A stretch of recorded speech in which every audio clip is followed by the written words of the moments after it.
I don't know a soul, but I do know all the right things are going to happen and all the right things are going to come.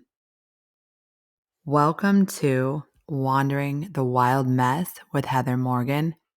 I am so happy you're here. This episode is a little special for me because I'm going to reflect on a full year of being in Tennessee birthday to birthday.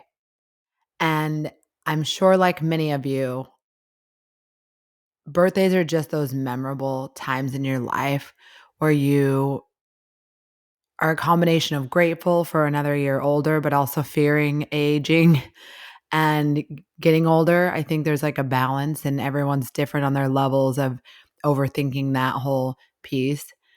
For me, I am grateful and then also fearful. But as I've navigated different times, and probably this last year, I've just been more of a mindset of gratitude. But it's always been a really memorable time. I think, especially for an overthinker like myself, you kind of reflect on who was there, what were you doing, what were the feelings. Because it's just that one day out of the whole year, like you remember the weather because it was your one day. And some people go a little more overboard with birthdays than others. But me, I just always want to be in this happy, peaceful place with people that I enjoy being around. And so I kind of want to give just a reflection of the timeline from when I first moved to Tennessee. It was March, beginning of March, like March 1st. And my birthday is April 21st. So it was like I had been in Tennessee for not even 2 months, and I still didn't have any friends when my birthday came around back in 2023. And I think back on it, I was so lucky to have three of my wonderful girls back home fly into Nashville to come see me for my birthday last year. And I remember, I think I talked about this, my first Airbnb was in East Nashville. And then for the second month that I was figuring out where I was going to permanently live and all of those things, I had got Airbnb in Hendersonville because I had a feeling that's where I would want to be, and I needed a big enough place for my friends to come. So they fly in to BNA. I think like the day one came a day early, and then the other two came, and we did the whole Broadway thing. And all three of my girls had never been to Nashville before. And growing up in Utah, like Vegas is super close. So I was trying to tell them that's like probably the most comparable that you can give someone to what Nashville downtown is like. But I knew they'd be in for a big surprise. And my girls back home, I mean, all three of them were married before. One had been divorced a similar time around mine. So she was a key piece. But in just having them there, and they all had like different experiences, right? So two of the three of them had been divorced. One was, I don't want to I was about to say still in her first marriage, but that's not the goal, y'all. But she is married to a really great guy that me and my ex actually introduced them. So hopefully that was the purpose, their long lasting love out of ours that faded, I guess. But neither here nor there. They come into town, and I just know they have no idea what to expect. And I remember it was raining. So we're like, what are we going to do? We want to walk Broadway. They definitely wanted to see it. Again, they'd never been to Nashville. So, of course, that's what we had to do. And we're all wearing cowgirl hats. Like I had enough for all of us. And I even had some extra boots for them because so we're just definitely like touristy AF girls down doing the whole Broadway girls thing downtown Broadway. And we go down. We're just, and at this point, like I had been to Broadway a couple of times, like once with my friend before when she dropped me off and drove here with me, and we went to that Morgan Wallen concert, and her and I really painted the town that night. And then one other time sober after a date in Printer's Alley, which that's another story. So Broadway sober is just like Vegas sober. Like it just feels weird to be out at night walking sober. It's just a sobering experience, I guess. But anyway, so this was only like my, I don't know, third time really being down on Broadway was with them. So we were just painting the town, doing all the things, espresso martinis, all the places. Of course, had to go to Jason Aldean's again. I mean, I did go, I guess, that other time. But anyway, since living here, I hadn't been a ton. So we did the whole thing. And this was one of those nights. I remember we went to dinner at Eddie V's, which I'd never been there before. And it was so good. But it was like probably not the best choice that we were like drinking. And then we went to like sobering up with this really good food. And then we were like dead tired. But we're downtown Broadway and we've got to make it a night because we're here. So somehow, some way, we got some shots in us and made it for the ride or die. And I remember we had such an adventurous night. And the last picture I took on Broadway was at 2:38 a.m. And we were one of those, which I don't even want to sell us out, but sorry, girls. Like, I think we were trying to get an Uber, but we were just like really drunk. And so it was probably, I'll take all the blame, but we end up like letting some guy with a van take us that wasn't even an Uber driver. So, and we're all just drinking. And I remember that I had gotten a couple numbers that night. I don't know. And one was like from Florida and one wasn't. So I just had someone in my phone called Not Florida. And we were just like the whole ride back, it was just the whole joke. We were like texting and I didn't remember their names. It was a whole, we were just, it was a whole ride. But when we finally got back to Hendersonville, because it's like, again, it's like, 30 minutes from downtown. So you can only imagine, I'm sure the driver was like, what is happening? And we're all way drunk, more drunk than, these girls had probably been in, I don't even know, because they're all moms. And we get back to the Airbnb and we're like sitting there, like about ready to get out because that's what you do when you have an Uber. But it wasn't an Uber. So he's like, so like, who's going to pay me?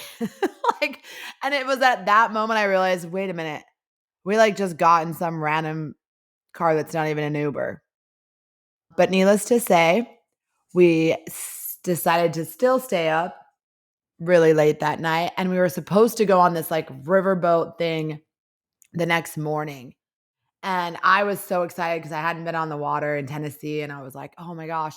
So I just get up. I think we were supposed to get down there by like 8 or I don't even know. So I'm up at 7, ready to roll, jump out of bed. And they're like, literally, Heather, we're not going. Do you really want to go? Like, we're not.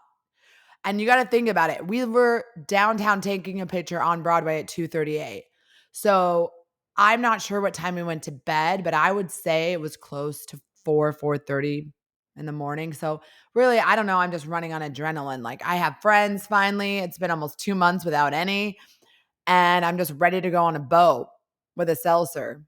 But I remember my one friend had fallen, and not even because she was drunk. She just tripped over her boots. And so she had scraped up her knee. And so I was like, okay, I'll give her a pass.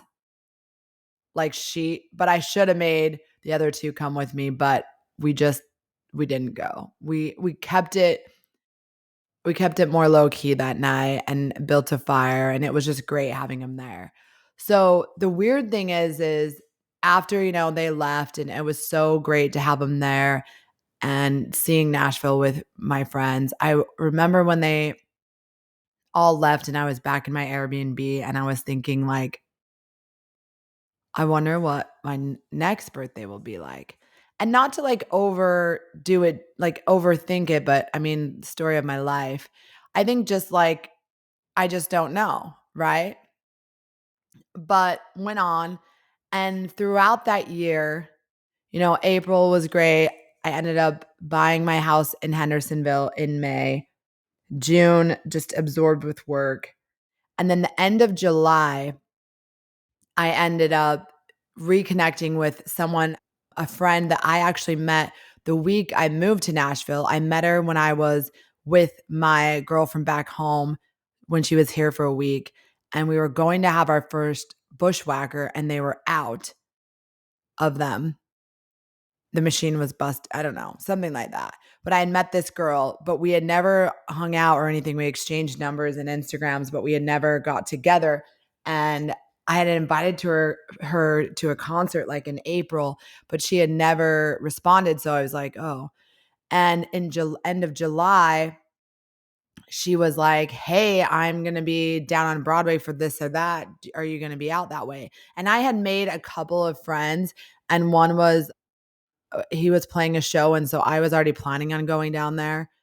And so anyways, we connected, and it was just like fate because I finally had a friend, and we just spent so much time together. And through her, I met other people who really, and it really just kind of like spiraled into like me meeting a lot of great people. And so and then in like fast forward, I met a few friends through her in August, and then September, I met two of my favorite guys in Nash after a show that I went to by myself, and they were just there, and then we just clicked, and then we've been friends ever since. And then they've introduced me to more people, and just it's just so funny how just having one friend can lead to so many other things. It's just kind of one of those. And so I'm just so very grateful when I kind of look back through the timeline of all the people I've met in this, because I hear from people a lot that it's, especially as like an adult, and at this time I'm like working from home, so I don't have an office here. Like there's no office to go into, so I really don't have a reason to be out meeting people other than if I go out alone. And it's weird to me to think about because I realize it's a little natural for me and not for everyone, and I'm very grateful to just easily make friends, because it is kind of hard, because friendships are like this relationship, and you kind of have to click with different people, and you have to navigate different personalities. And just like any other relationship, you get the best of someone often at the beginning of that relationship, and then you start seeing more of them and have to determine if that relationship is serving you. I think like when we're younger, especially like in your, like late teens, early 20s, it's like a convenience thing with friendships. Like, okay, we're out together, we run around with the same people, we'll just kind of connect, but it's not really a meaningful relationship on both sides. But as you get older, you see like what actually works in a friendship for you and how you can show up for each other.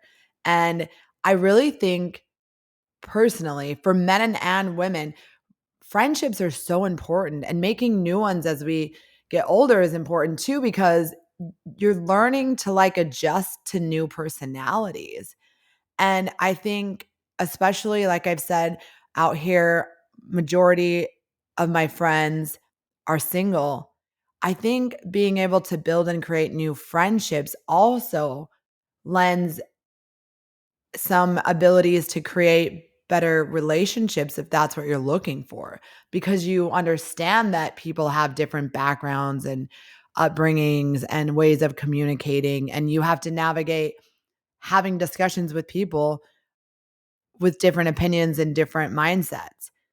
And honestly, moving to Tennessee showed me so much of that through these friendships. Like it's priceless how much I have learned about people by just opening myself up to saying, well, I want to know other people's perspectives and I want to do new things. So I'm willing to say yes. I'm willing to give you grace. I'm willing to understand where how your mind works, or at least seek to. So this whole time, and I'm learning a lot. And I remember, I haven't talked about this a ton yet, but I remember my the I went back to Salt Lake in or what was the end of August to September. And I definitely will talk about that drive back. But that's when I really changed up my life and was just doing everything for the plot. I had left my corporate role and was just living. I was just living for each day and each experience and just saying yes to everything. And it really, oh my goodness, I wouldn't change it for the world. But even now that it hasn't even been that long, I look back and I'm like, who does that? It's so crazy to think that I think really when I look back at it, I was like letting go of all the old pieces of me slowly. And I think I was just overwhelmed with all of the changes and all of the stress of life. And I just wanted to like kind of take off all the heaviness for a minute so I could come back stronger. And I think through having that time to breathe, it really allowed me to be probably a better human in a lot of ways, because I just didn't have any more anger about anything. And not that I necessarily did at this point. I didn't about my marriage. I did about the stress I was feeling was overwhelming, I guess, in my role. And I probably did it to myself with the combination of everything that was going on in my life. But after that was released, I really got to just enjoy being myself. And it gave me a lot of hope that we don't have to be the same person we were forever. We can change. We're allowed to. I think we hear that, but we think, what does that really mean? But I've said this before. It's crazy for me to think. I remember booking my flight back to Utah at the end of or right before Christmas and thinking, isn't it wild that I just moved here and no one even knew me when I got to Tennessee? And sometimes we're so wrapped up in keeping up with the Joneses, or worrying about what Sally thinks, or worrying about what Jim believes, or worrying about this. But you could literally pack a bag, move across the country, and Jim and Sally might never see you again. Their opinions don't even matter. There's a whole bunch of people here that don't even know who I am. I'm just here walking around the streets. No one's going to say I saw Heather. Heather Morgan was walking around the Kroger. Like, no. I'm just here in this new place and no one knows me. And that's like so wild to think about, because we get wrapped up in so much of our own little space that we exist in, that we don't realize there's this like bigger, broader world of a whole bunch of people we haven't even met that know nothing about us. And I think there's comfort in the friends that know me and have known me forever. And I miss people knowing my soul and knowing me for years. But I also think it's so exciting to meet people and hear perspectives of people that you just never knew. 5 years ago, they were not even a thought. And now here they are in my living room with me, spending time with me on my birthday, calling me a bestie. How how is that even possible? So, like I said, if we fast forward to all of these great friends I met that year, that I was kind of doing it on my own. And just like I said, it only takes a few key friends. I would say literally building, 3 or 4 key friendships developed into branching out into so many more that I'm so grateful for. And so this year, when my birthday was coming up, I knew I wanted to be outdoors because I've missed, I didn't camp all summer long and I missed that so much. And so I'm like, this year for my birthday, I want to be hiking or outdoors or something. So that was what I did for my birthday. And I had said and I'd written like either Kentucky or Georgia. And I ended up getting to do really fun stuff in Georgia for my birthday, which I'm so grateful for. And I loved that all worked out the way that it did. But then the following weekend, I had friends over to my house for the first time ever. And if you knew me back home or how, I don't know, to me, I think how Utah is, like I was a big hoster. I hosted a lot. Like I would always have a big birthday dinner. Like I said, we hosted Super Bowl. I hosted Thanksgiving. We hosted ugly sweater parties. We hosted any kind of event that we could make. Cinco de Mayo, have your friends over, like barbecues all summer long, 4th of July, organized camp trips with big groups of our friends, all the things.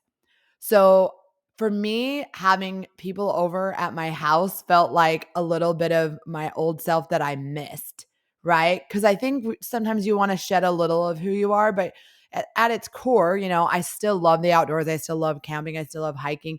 And I absolutely still love hosting people that I enjoy being around. And I just haven't really had the opportunity. I do live outside of town, so it's not super convenient. But the idea of having my friends over was at this point was much more exciting to me than doing the Broadway thing again. So if I was going to be in Nashville doing something, it would be at my house. And so I invited a whole bunch of my friends over, and I remember just as each of them walked in the door, just like taking a mental note of my gratitude.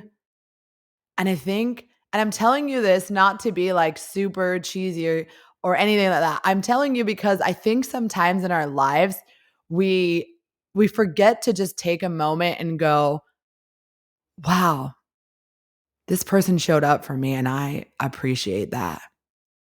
Because I think at the end of the day, as you start thinking about life, like the people that show up for you are always going to be in your head. I'll, for another time, have to tell the story of my dad's funeral, but I still remember every person that was there, every card I got, everyone that sent flowers. It was just such a day that all of those people, and again, like this was going around and I read people talking about this and I believe it to be true. So I hope that if something's going on in your life and you're focusing on who wasn't there and who isn't showing up for you, whether it's to support the things you're doing in life or to show up to your birthday or to be there for the things, it doesn't matter who doesn't support and show up. That's not what matters at the end of the day, because that's not your business to know, right? Why they couldn't, why they didn't, what was going on in their life that made them unavailable or there for that moment. What the focus should be on, who did take their time to show up for you.